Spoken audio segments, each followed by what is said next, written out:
All right, let's dive right into this explainer and set up a classic tale that I'm pretty sure we all think we know by heart. We're looking at Homer's ancient epic, the Odyssey, and specifically, we're focusing on that unforgettable, terrifying encounter between the Greek hero Odysseus and the Cyclops, Polyphemus. Now, for centuries, this story has basically been handed to us as this straightforward triumph. You know, a brilliant, civilized man defeating a savage, lumbering beast. But here's the thing. When we actually sit down, look at the text, and strip away the heavy bias of our narrator, the entire dynamic completely shifts. It's kind of a jarring question to ask, right? What if the absolute greatest hero of Greek mythology was actually the villain of this particular story? Well, we are going to look really closely at the evidence from the ancient text today just to see how a completely different narrative emerges when we simply change our perspective. So, Section 1. Meet the Cyclops. To start, Polyphemus is essentially an ancient folklore ogre. Long before Homer even composed his epic back in the 8th century BC, tales of these giant, one-eyed figures were bouncing around European folklore. They were even found among Berber tribes in Morocco.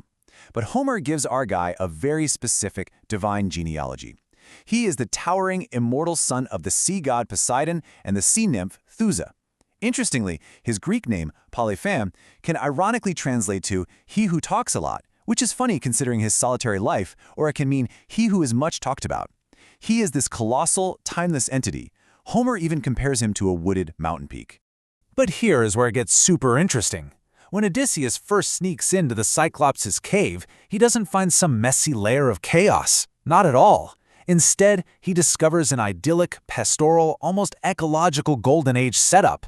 Polyphemus actually lives in total harmony with nature. He's a shepherd. He doesn't even practice agriculture. He relies entirely on what the earth naturally provides.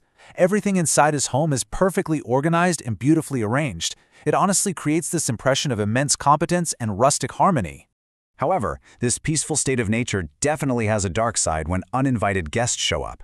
Enter the crucial Greek concept of hubris. Hubris means arrogance, excess, and basically the total absence of respect for rules and measure. You see, the Cyclopes do not care about the Olympian gods at all. They consider themselves older and way stronger. So Polyphemus completely ignores Zeus's sacred laws of hospitality. When he finds Odysseus's men trespassing in his home, he brutally kills them and eats them raw. Homer actually describes him acting like a mountain lion. It's an absolutely shocking display of savagery. But this brings up a major philosophical question. Is it actually fair to judge a solitary divine force of nature using human-centric moral laws? Think about it. You wouldn't blame a whirlpool for sucking in a ship or a wolf for eating its prey, right? Polyphemus lives entirely isolated on his island. He just doesn't subscribe to human social taboos. Plus, and this is a big one, we have to remember that this entire story is heavily biased. Why? Because it's being told by Odysseus himself. He is recounting this adventure to justify his own actions and paint himself as the innocent victim of a monstrous curse. Moving on to Section 2. The Gift of Maron. Every great escape needs a secret weapon, and ours comes from a man named Maron. Now, Maron was a priest of Apollo who lived in the city of Ismarus. During a previous raid, Odysseus actually spared Maron along with his wife and child out of sheer reverence for the god. And in return for this mercy, Maron rewarded Odysseus with some magnificent gifts. 7 talents of wrought gold, a solid silver mixing bowl, and most importantly, something that would literally save his life. It's a brilliant illustration of how past actions in this mythological ecosystem can have massive, completely unforeseen future consequences.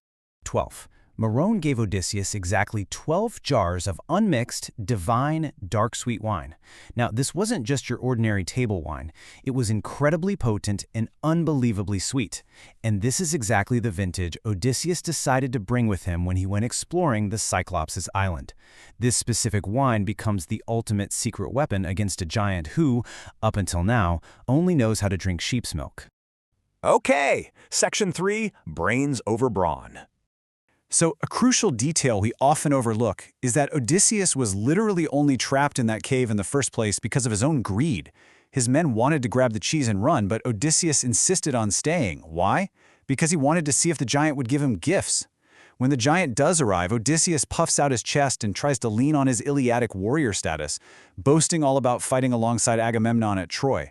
But it completely fails. It doesn't impress the Cyclops one bit, because in this strange, archaic world, human military glory means absolutely nothing. Faced with a massive foe he simply cannot defeat with a sword, Odysseus has to tap into his defining trait, metis. Metis is a very specific kind of cunning intelligence. It's strategic foresight, the ability to anticipate, adapt, and find incredibly complex solutions to impossible problems.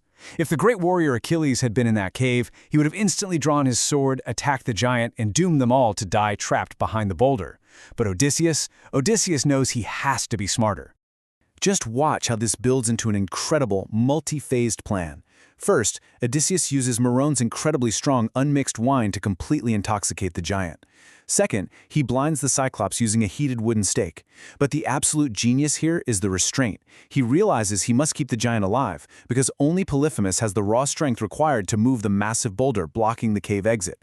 Finally, he ties himself and his surviving men under the bellies of the giant sheep.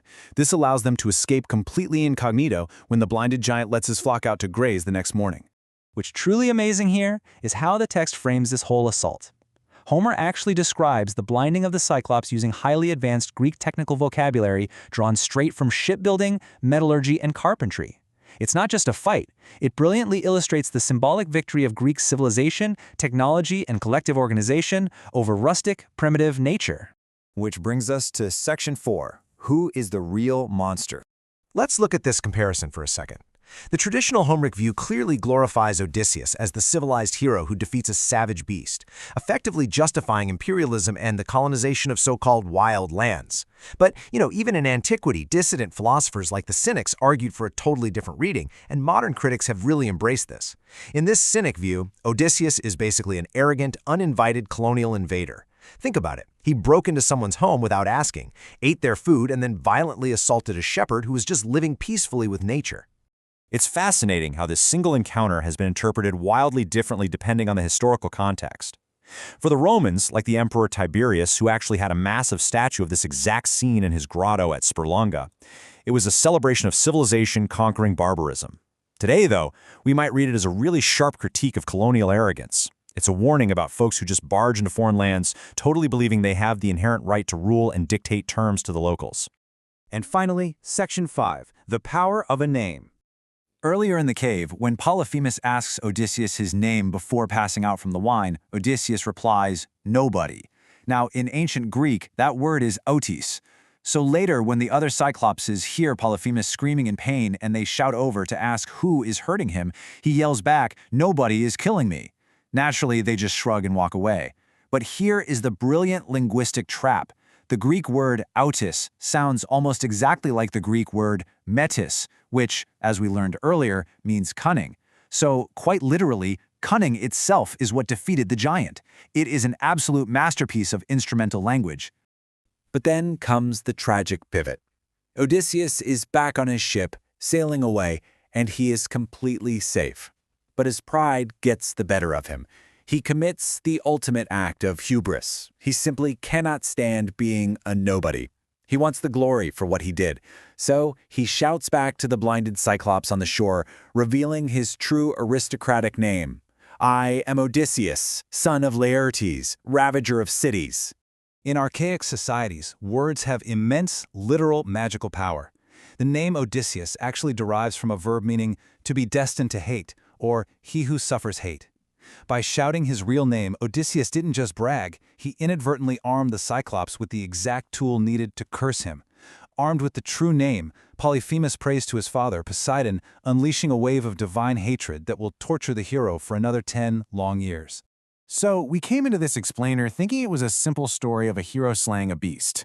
But knowing what we know now, about the Cyclops' peaceful life, about Odysseus' literal home invasion, and the ultimate tragic folly of his boasting, did Odysseus really defeat the monster? Or was his own arrogance the true villain that ultimately cursed him? It's definitely something to think about the next time you read a classic myth.